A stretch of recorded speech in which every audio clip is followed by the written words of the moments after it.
I'm Emily Carson. I'm 29 years old, and 2 months ago, I stood in the back of my father's funeral, feeling like I didn't belong. He raised me in a small town in Oregon. Quiet place, the kind where people still wave at each other from porches. He ran Carson's Auto and Supply, a garage that had been in our family for 3 generations. And for most of my life, I thought I'd be part of that legacy. But now, standing there in that old church with the peeling white paint and stale coffee smell, I felt like an intruder at a stranger's memorial. People stared. A few turned away. I could feel the judgment in their eyes before a single word was spoken. And then I saw Nathan, my older brother, at the front, right next to Dad's casket, flanked by church elders, town councilmen, and our old math teacher who still called him the Golden Boy.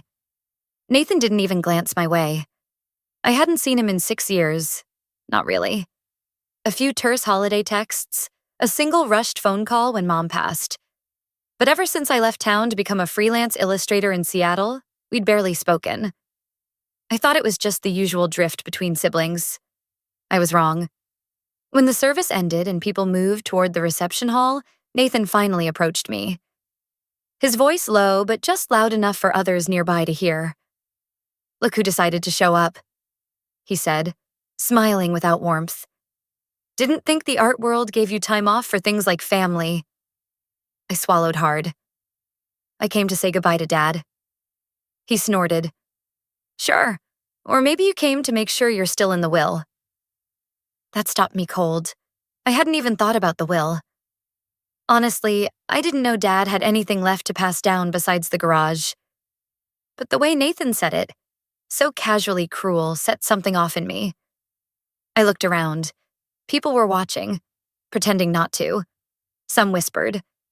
I recognized Mrs. Jameson from the diner, Mr. Trent from the gas station, all giving me that same look, the prodigal daughter who finally showed up after abandoning her father. Except I didn't abandon him. I sent postcards. I called. I emailed pictures of my work. I even drove down for his birthday one year and waited outside for an hour before I gave up. Every time, it was like my messages disappeared into a black hole. Nathan always said Dad was too busy or not up for visitors. I believed him. That was my mistake. "Nice of you to pretend you cared," Nathan added. "Just don't embarrass yourself tomorrow. The lawyer's just reading paperwork. Don't expect anything special." My jaw clenched. "What's happening tomorrow?" He smirked. "The will reading. Immediate family only." I laughed under my breath. "I am immediate family, Nathan." "Dad made his choices a long time ago," he said. "You made yours." Then he turned and walked away. I stood there frozen, coffee going cold in my hand, heart thudding in my ears. That was it. That was the narrative. Nathan had painted me as the ungrateful daughter who left and never looked back. And apparently, everyone in that room had bought it. It wasn't until the nurse approached me that I felt the ground shift. She was older, maybe in her 60s, gray hair in a bun, eyes soft but knowing. She waited until no one was watching, then slipped something into my hand, a small metal key. "I thought he'd give it to you himself," she said gently. "It's to the side office in the garage, drawer marked EC. He always kept things for you there." My throat tightened. "Why are you telling me this?" She hesitated, then glanced toward Nathan. "Because your father wasn't the man they've made you believe he was. Not with you." And just like that, the script cracked.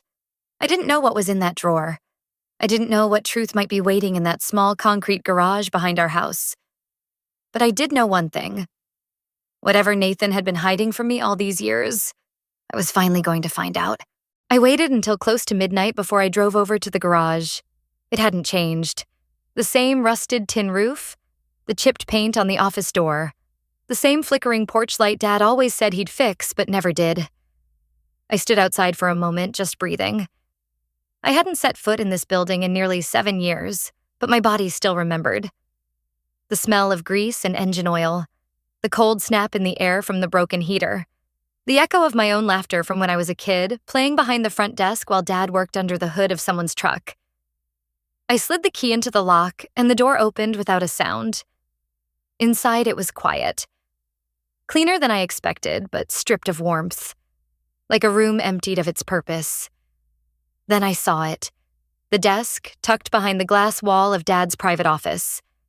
The same chair with the cracked leather, still tilted at a weird angle. I stepped inside, heart pounding harder with every breath, and opened the bottom drawer. It was labeled E. See My Initials. Inside, there was a leather-bound binder, a little worn at the edges, wrapped in a rubber band. Nothing else. I sat down, pulled the band off, and opened it. And then I couldn't breathe. Inside were printouts of my emails, the ones I'd sent over the years, updates on my art shows, stories from Seattle, photos of my sketches. Each one had been read, printed, highlighted. Some had sticky notes in Dad's handwriting. Tell her I'm proud. Ask about this painting. She sounds happy. There were photos, too.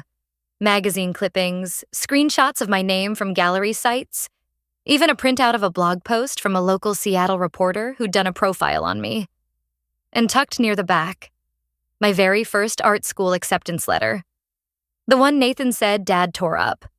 It was still here. Preserved. I just sat there for a long time, crying into my sleeves because every story Nathan ever told me, the ones about Dad being angry, distant, disappointed, none of it was true. Not really. Dad hadn't pushed me away. He'd been trying to reach me, and someone had been standing in the way. I turned the last page and found a yellow sticky note stuck to the inside cover. It read, "Meeting with Charles, 3 p.m. Tuesday. Update, Will." Charles, Dad's lawyer. The one Nathan insisted Dad hadn't seen in years. And that was when it clicked. The final week. The one where Dad suddenly stopped replying again. The silence that felt different. Nathan had gotten to him. Again. I drove straight to Charles Reeves' office that morning. No call, no appointment. I just showed up, binder in hand.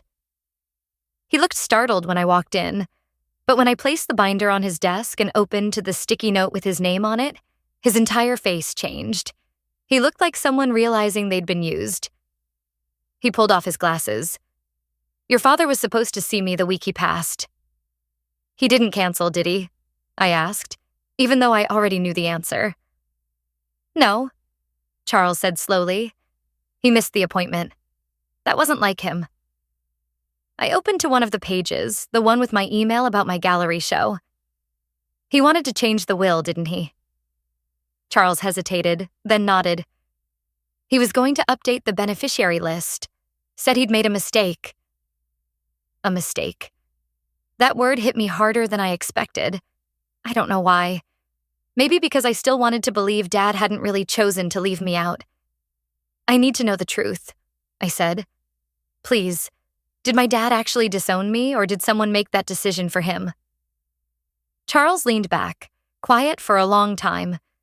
Then he opened a drawer and pulled out a thumb drive. "He didn't leave a new will," he said, "but he did leave this.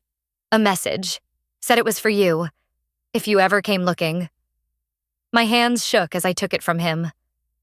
"And Emily," Charles added as I turned to leave, "there's something else.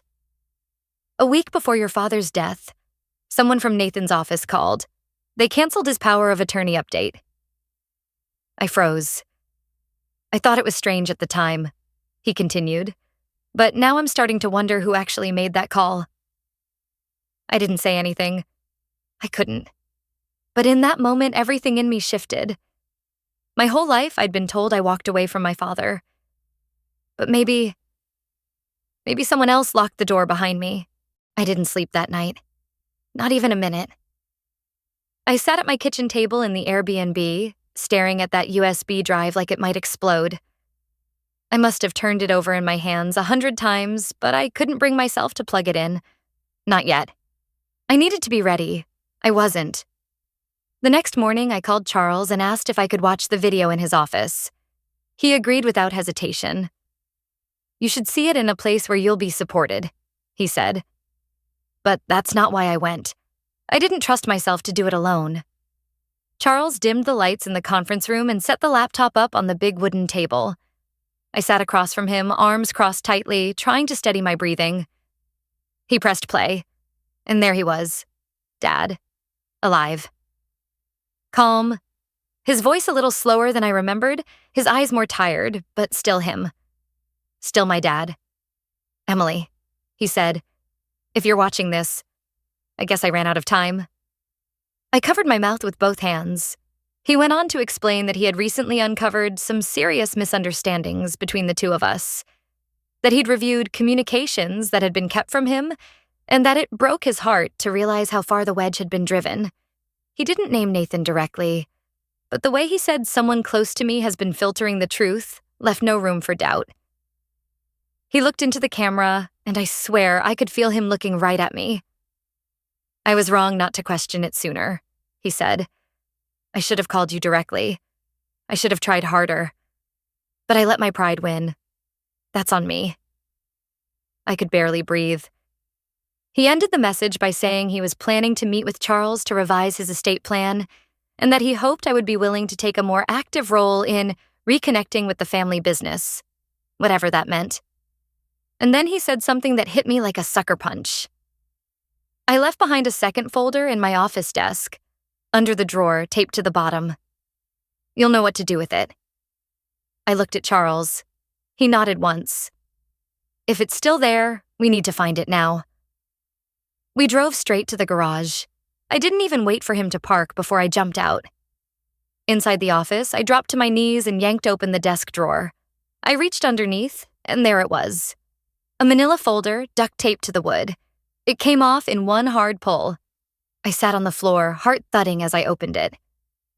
Inside were two things.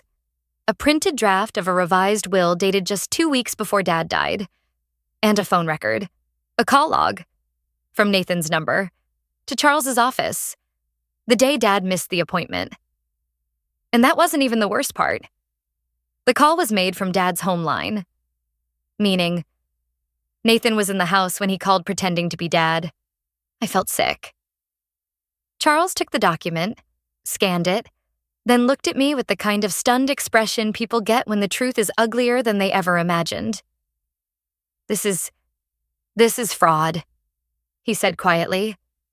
This could be criminal. I stood up, my knees shaking. He knew, I whispered. Nathan knew Dad was about to give me back what he'd taken, and he stopped it before it happened. But something still didn't sit right. I stared at the call log again, zeroing in on the timestamp. 4:37 p.m. Wait, I said slowly.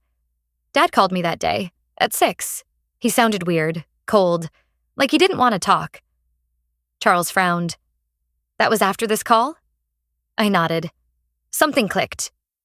What if, I said, voice shaking, what if Nathan didn't just cancel the appointment? Charles froze. Emily. I grabbed my phone, scrolled back through the call history, found the voicemail I'd saved that same day. I hit play. A cold voice came through. Hey, it's Dad.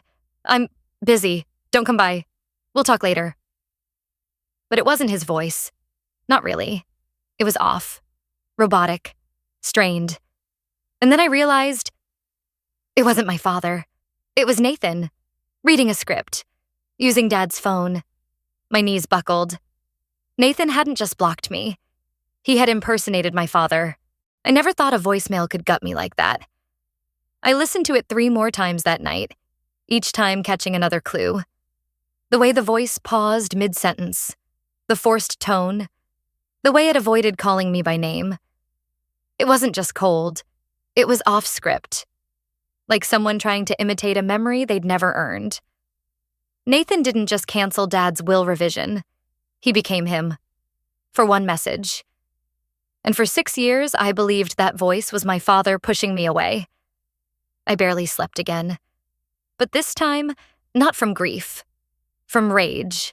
From the slow-burning, full-body knowledge that something sacred had been stolen from me. My father's final attempt to make things right. Silenced by someone who shared my blood. The next morning, I walked into Charles's office with the folder in one hand and the USB in the other. We're not going to sit on this, I said. He nodded. I've already contacted the probate court. The revised draft may not be fully binding, but the intent is clear. What about the impersonation? I asked.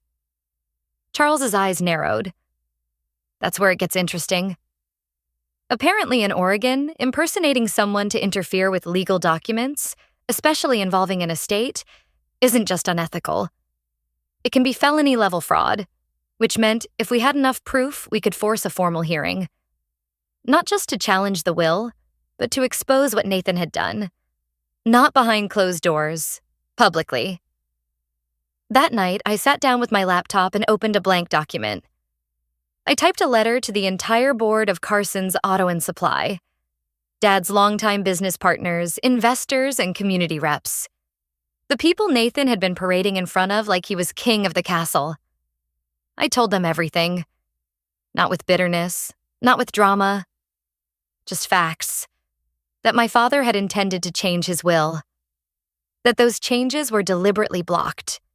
That my brother had impersonated our father and manipulated legal processes for personal gain. I attached the voicemail, the draft will, a transcript of Dad's video message. And finally, a scanned copy of the call log. I hit send. Charles filed the formal challenge to the probate court the next morning. That's when things started to move fast. 3 board members called me the same day. 2 of them apologized. One of them cried. I thought Nathan was saving the business, she said, but he was just buying time. By the end of the week, the board had called an emergency session. I wasn't invited, but Charles was. He walked in with a binder under one arm and the law behind him. And when he walked out, he handed me a letter. Nathan had been suspended indefinitely from any leadership or decision-making role, effective immediately. His access to company accounts, records, and even the garage was revoked until the probate hearing was complete. I sat in my car holding that letter, hands shaking. I should have felt triumphant, but all I felt was stillness. I'd won something, but it hadn't brought my dad back. Then came the twist I never saw coming. 2 days later, a box showed up at my Airbnb. No return address. Just my name, handwritten in sharp block letters. I opened it carefully. Inside were 2 things. 1, a childhood drawing I'd made when I was 8. A car with wings labeled Dad's Flying Shop. He'd kept it in a folder I thought had been tossed out years ago. 2, a flash drive. I plugged it in, half expecting more files from Dad. But it wasn't from him. It was from Nathan. There was only one file. A video. Grainy, recorded from a webcam. He looked pale, angry, half drunk. He stared into the camera and said, "You think you've won, Emily. But you have no idea what this company's built on. You really want Dad's legacy? Fine, take it. But be ready to burn with it." Then he leaned forward and whispered something I still don't know how to process. Check the building permits. Madison Street, 2016. Ask yourself why he really had that stroke. My stomach dropped, because that wasn't a threat. It was a confession. I didn't sleep again that night. I sat there with that video from Nathan playing in a loop in my head. His voice, his face, that bitter smirk when he said, "Ask yourself why he really had that stroke." I'd always believed Dad's decline was stress and genetics, but now with that one whispered sentence, Nathan cracked open a door I didn't even know existed. The next morning, I drove straight to the county clerk's office, Madison Street, 2016.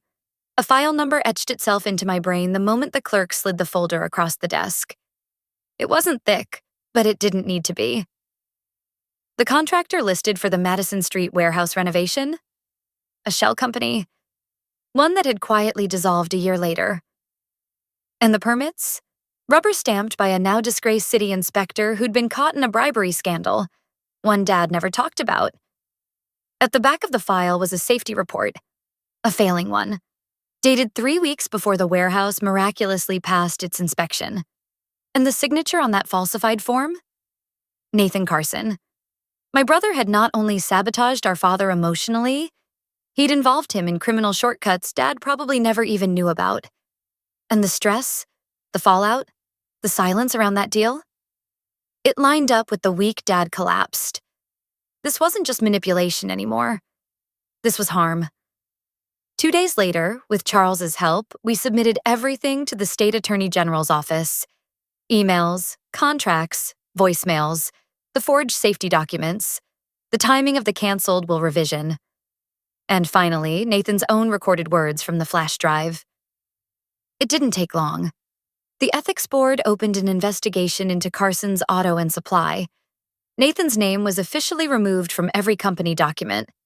The board voted to freeze his shares, and the state filed charges: fraud, obstruction of estate proceedings, and tampering with safety records. I was there, front row, when they served him the papers. He didn't look at me. He just muttered, "You always were the soft one." And I just said, "Not anymore." After that, things moved fast. Dad's revised will wasn't official, but the video, the call logs, and Nathan's own confession gave the probate judge more than enough reason to order a redistribution of the estate. The house, the land, the controlling shares of the company, they were legally transferred to me. Not because I asked for them, but because I was the only one who didn't lie, cheat, or steal to get them.